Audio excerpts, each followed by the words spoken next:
ANM ನ್ಯೂಸ್ಗೆ ಸ್ವಾಗತ. ಚಿಂತಾಮಣಿಯ ಹೆಸರಾಂತ ಡೆಕ್ಕನ್ ಆಸ್ಪತ್ರೆ. ನಮ್ಮಲ್ಲಿ ಜನರಲ್ ಮೆಡಿಸಿನ್, ಸಾಮಾನ್ಯ ಶಸ್ತ್ರಚಿಕಿತ್ಸೆ, ಅಡ್ವಾನ್ಸ್ಡ್ ಲ್ಯಾಪ್ರೋಸ್ಕೋಪಿಕ್ ಶಸ್ತ್ರಚಿಕಿತ್ಸೆ, ಗ್ಯಾಸ್ಟ್ರೋಎಂಟರಾಲಜಿ, ಮೂಳೆ ಚಿಕಿತ್ಸೆ, ಪ್ರಸೂತಿ ಮತ್ತು ಸ್ತ್ರೀರೋಗ ಶಾಸ್ತ್ರ, ಮಕ್ಕಳ ಚಿಕಿತ್ಸೆ, ದಂತ ಚಿಕಿತ್ಸೆ, ಕಿವಿ, ಮೂಗು ಮತ್ತು ಗಂಟಲು, ಮೂತ್ರಶಾಸ್ತ್ರ ಚಿಕಿತ್ಸೆ, ನರವಿಜ್ಞಾನ, ನಾಳಿಯ ಮತ್ತು ಎಂಡೋವ್ಯಾಸ್ಕ್ಯುಲರ್, ನೆಫ್ರಾಲಜಿ, ಡಯಾಲಿಸಿಸ್, ಬೌಲ್ ಚಿಕಿತ್ಸೆ, ರೇಡಿಯಾಲಜಿ, ಎಂಡೋಸ್ಕೋಪಿ ಲಭ್ಯ. ಸೌಲಭ್ಯಗಳು: general ward, private ward, twin sharing ward, day care, ತುರ್ತು ward, 3 modular OT, step down ICU, ಜೊತೆಗೆ ಪ್ರಮುಖ ವಿಮಾ ಕಂಪನಿಗಳೊಂದಿಗೆ ನಗದು ರಹಿತ ಸೇವೆ ಲಭ್ಯ. ಚಿಂತಾಮಣಿ ನಗರ ಭಾಗದಲ್ಲಿ ಮತ್ತೊಂದು ಇಂದಿರಾ ಕ್ಯಾಂಟೀನ್ ಪ್ರಾರಂಭ. ಪೌರಾಯುಕ್ತ ಜಿಎನ್ ಚಲಪತಿ. ಚಿಂತಾಮಣಿಯ ಬಡವರಿಗೆ ಅನುಕೂಲ ಮಾಡಿಕೊಡುವ ನಿಟ್ಟಿನಲ್ಲಿ ಸಚಿವ ಡಾಕ್ಟರ್ ಎಂಸಿ ಸುಧಾಕರ್ ಅವರ ಸೂಚನೆಯಂತೆ ನಗರ ಭಾಗದಲ್ಲಿ ಮತ್ತೊಂದು ಇಂದಿರಾ ಕ್ಯಾಂಟೀನ್ ಪ್ರಾರಂಭ ಮಾಡಲಾಗುವುದು ಎಂದು ನಗರಸಭೆಯ ಪೌರಾಯುಕ್ತ ಜಿಎನ್ ಚಲಪತಿ ತಿಳಿಸಿದರು. ಅವರು ನಗರದ ವಿವಿಧ ಭಾಗಗಳಲ್ಲಿ ಒಳಚರಂಡಿ ಕಾಮಗಾರಿಗಳು, ಸ್ವಚ್ಛತಾ ಕಾರ್ಯ, ಬೀದಿ ದೀಪ ಮತ್ತು ಇತರ ಸಮಸ್ಯೆಗಳ ವೀಕ್ಷಣೆಗೆ ತೆರಳಿದ ಪೌರಾಯುಕ್ತರು ನಗರದ ಚೇಳು ರಸ್ತೆಯ ಟೊಮೆಟೊ ಮಾರುಕಟ್ಟೆಯಲ್ಲಿರುವ ಇಂದಿರಾ ಕ್ಯಾಂಟೀನ್ಗೆ ದಿಢೀರ್ ಭೇಟಿ ನೀಡಿ ಆಹಾರದ ಗುಣಮಟ್ಟ ಪರಿಶೀಲನೆ ನಡೆಸಿದರು. ಈ ಸಂದರ್ಭದಲ್ಲಿ ಮಾತನಾಡಿದ ಅವರು, ಕಡಿಮೆ ದರದಲ್ಲಿ ಇಂದಿರಾ ಕ್ಯಾಂಟೀನಲ್ಲಿ ತಿಂಡಿ ಮಾರಾಟ ಮಾಡಲಾಗುತ್ತಿದೆ. ಇಂದು ಬೆಳಗ್ಗೆ ನಾನು ಸಹ ತಿಂಡಿಯ ಗುಣಮಟ್ಟ ಪರಿಶೀಲನೆ ನಡೆಸಲು ತಯಾರಿಸಿದ್ದ ಇಡ್ಲಿ ಮತ್ತು ಚಿತ್ರಾನ್ನ ತಿಂಡಿ ಸೇವಿಸಿದಾಗ ಗುಣಮಟ್ಟ ಚೆನ್ನಾಗಿತ್ತು. ಮತ್ತಷ್ಟು ಗುಣಮಟ್ಟ ಹೆಚ್ಚಿಸಿಕೊಂಡು ಸ್ವಚ್ಛತೆ ಕಾಪಾಡಿಕೊಳ್ಳುವ ಮೂಲಕ ಮತ್ತಷ್ಟು ಗ್ರಾಹಕರನ್ನು ಸೆಳೆದುಕೊಳ್ಳುವ ಪ್ರಯತ್ನ ಮಾಡುವಂತೆ ಅಲ್ಲಿನ ಸಿಬ್ಬಂದಿಗೆ ಸೂಚಿಸಿರುವುದಾಗಿ ಹೇಳಿದರು. ನಗರ ಭಾಗದ ಬಡಜನತೆ ತಿಂಡಿ ಮತ್ತು ಊಟಕ್ಕಾಗಿ ಇಷ್ಟು ದೂರ ಬರಲಿಕ್ಕೆ ಕಷ್ಟ ಆಗುವುದರಿಂದ ನಗರ ಭಾಗದಲ್ಲಿ ಮತ್ತೊಂದು ಇಂದಿರಾ ಕ್ಯಾಂಟೀನ್ ತೆರೆಯಲು ಸಚಿವ ಡಾಕ್ಟರ್ ಎಂಸಿ ಸುಧಾಕರ್ ಅವರು ಸೂಚಿಸಿದ್ದು, ಸೂಕ್ತ ಜಾಗದಲ್ಲಿ ನಗರ ಭಾಗದಲ್ಲಿ ಇಂದಿರಾ ಕ್ಯಾಂಟೀನ್ ಪ್ರಾರಂಭ ಮಾಡಲಾಗುವುದು ಎಂದು ಅವರು ತಿಳಿಸಿದರು. ಈ ಸಂದರ್ಭದಲ್ಲಿ ನಗರಸಭೆಯ ಇಂಜಿನಿಯರ್ ಪ್ರಸಾದ್, ಆರೋಗ್ಯ ಇಲಾಖೆಯ ಸಿಕೆ ಬಾಬು ಸೇರಿದಂತೆ ಮತ್ತಿತರರು ಉಪಸ್ಥಿತರಿದ್ದರು.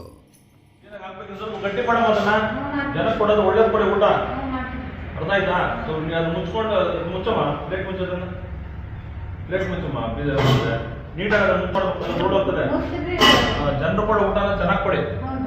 ಒಳಗಡೆ ಎಲ್ಲ ಕ್ಲೀನಾಗಿ ಇಟ್ಕೊಂಡಿದ್ದೀರಾ?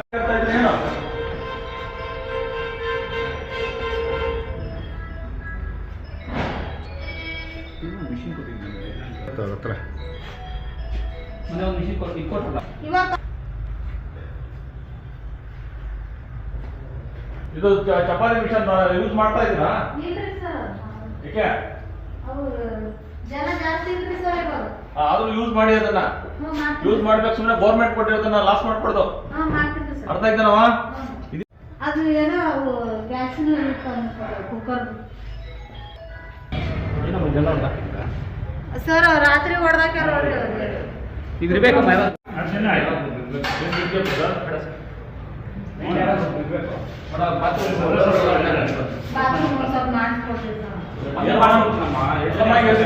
ನಾವು ಒಂದ್ಸರಿ ಮಾಡಿದ್ಮೇಲೆ ಕ್ಲೀನ್ ಆಗಿ ಇಟ್ಕೋಬೇಕು. ಇಲ್ಲ ಬೀಗ ಹಾಕ್ಸ್ಕೊಡ್ತೀನಿ, ಬೀಗ ಹಾಕ್ತೀನಿ, ಕ್ಲೀನ್ ಮಾಡ್ಕೊಳ್ಳಿಲ್ಲ ಅಂದ್ರೆ.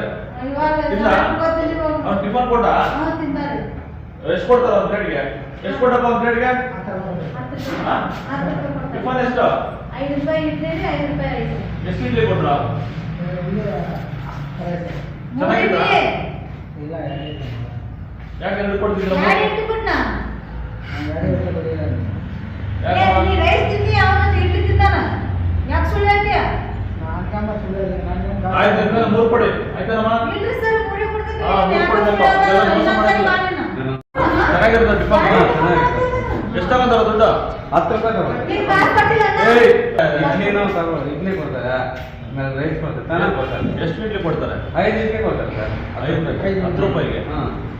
ಎಂದಿನಂತೆ ನಗರದ ಎಲ್ಲ ವಾರ್ಡ್ಗಳಲ್ಲೂ ಬೆಳಗಿನ ಜಾವ ನಾನು ವೀಕ್ಷಣೆ ಮಾಡುವಂಥ ಸಂದರ್ಭದಲ್ಲಿ ಇವತ್ತು ಭಕ್ತಿನಗರಿ ಮತ್ತು ಮಹಾಲಕ್ಷ್ಮಿ ಲೇಔಟ್ ಮುಂತಾದ ಕಡೆ ಹೋಗಿ ಯುಜಿಡಿ ಕಾಮಗಾರಿಗಳನ್ನ ವೀಕ್ಷಣೆ ಮಾಡಬೇಕಂತ ಮಾನ್ಯ ಸಚಿವರ ಒಂದು ನಿರ್ದೇಶನ ಇರೋದ್ರಿಂದ ನಾನು ಬೆಳಗಿನ ಜಾವ ಎಲ್ಲ ವಾರ್ಡ್ಗಳನ್ನು ವೀಕ್ಷಣೆ ಮಾಡ್ತೇನೆ. ಅದೇ ರೀತಿಯಾಗಿ ನಾನು ನಮ್ಮ ಇಂಜಿನಿಯರ್ ಬಾಬು ಎಲ್ಲ ವೀಕ್ಷಣೆ ಮಾಡಿದಾಗ ಈ ಪ್ರದೇಶಕ್ಕೆ ಒಂದು ಯುಜಿಡಿ ಕಾಮಗಾರಿ ವಿಚಾರಕ್ಕೆ ಬಂದಾಗ, ಅದೇ ರೀತಿ ಇಂದಿರಾ ಕ್ಯಾಂಟೀನ್ ನನ್ನ ಸರ್ಕಾರದ ಮಹತ್ವಾಕಾಂಕ್ಷೆ ಯೋಜನೆ ಇದೆ, ಬಡವರಿಗೆ ಊಟ ಕೊಡಂತ ಇದು. ಆ ಒಂದು ಕಾರ್ಯಕ್ರಮದಲ್ಲಿ ಏನ್ ನಡೀತಿದೆ ಅಂತ ಬೆಳಗಿನ ಜಾವ ವಿಸಿಟ್ ಮಾಡಿದವಾಗ ಬೆಳಗಿನ ಜಾವ ಇಡ್ಲಿ ಮತ್ತು ಚಿತ್ರಾನ್ನ ಇತ್ತು, ಚೆಕ್ ಮಾಡಿದ್ವಿ. ಜನರಿಗೆ ಸಮರ್ಪಕ ಹೋಗ್ತಾ ಇದೆ. ಸ್ವಲ್ಪ ಗುಣಮಟ್ಟ ಸಹ ಕಾಪಾಡ್ಕೋಬೇಕಂತ ನನಗೆ ತಾಕೀತು ಮಾಡಿದ್ದೇನೆ. ಮತ್ತೆ ಕ್ಲೀನಿಂಗ್ ಅನ್ನ ವ್ಯವಸ್ಥೆ ಮಾಡ್ಕೋಬೇಕಂತ ಹೇಳಿದ್ದೇನೆ. ನಾವು ಸಹ ಇಲ್ಲೇ ಬೆಳಗಿನ ಜಾವ ಬಂದು ತಿಂಡಿ ತಿಂತಿದ್ವಿ. ಸಾರ್ವಜನಿಕರಲ್ಲಿ ಮನವಿ ಮಾಡೋದಂದ್ರೆ ಇಂದಿರಾ ಕ್ಯಾಂಟೀನ್ ಸರ್ಕಾರದ ಮಹತ್ವಾಕಾಂಕ್ಷಿ ಯೋಜನೆ. ದಯವಿಟ್ಟು ಇಲ್ಲಿ ಬಂದು ಇದನ್ನು ಉಪಯೋಗಿಸ್ಕೊಳ್ಳಿ. 10 ರೂಪಾಯಿಗೆ ನಿಮಗೆ ಇಡ್ಲಿ ಮತ್ತು ಚಿತ್ರಾನ್ನ ಮತ್ತು ಮಧ್ಯಾಹ್ನ 15 ರೂಪಾಯಿ ಊಟ ಸಹ ಇರುತ್ತೆ.